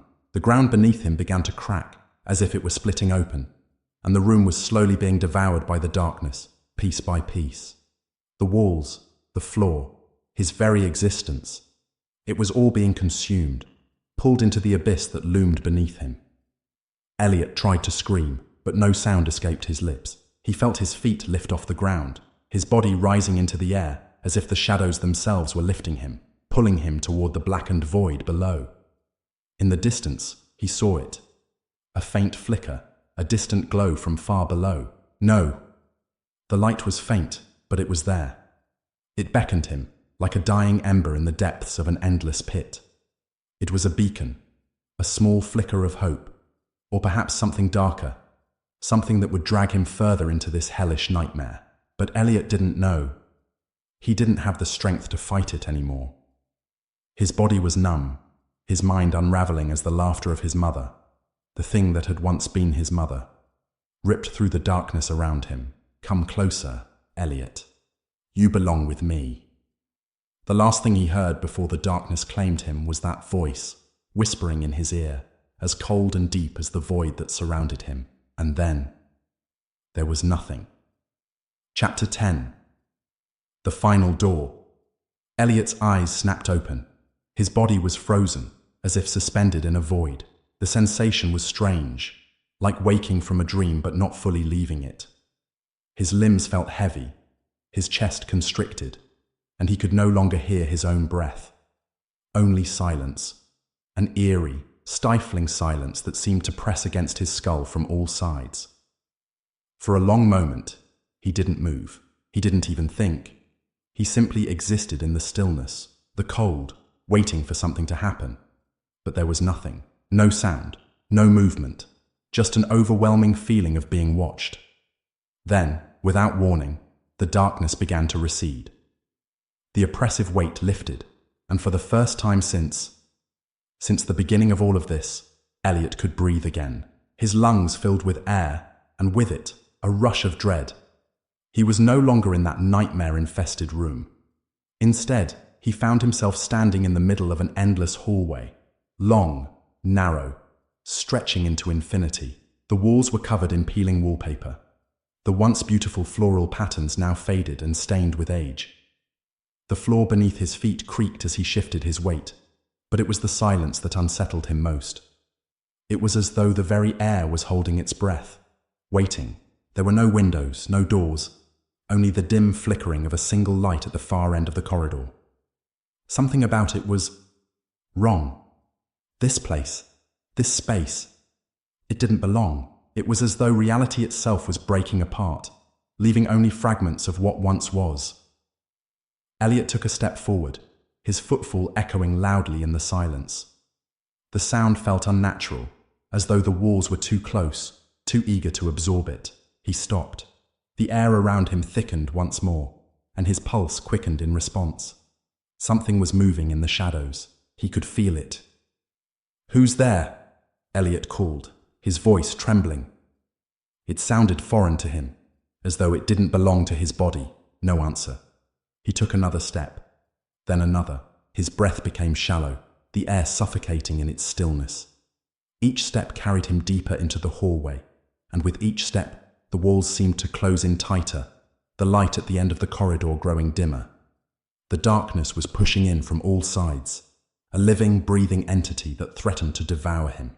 Suddenly, he stopped. His heart skipped a beat as a figure materialized from the shadows ahead. It was a person, a woman, but there was something profoundly unsettling about her.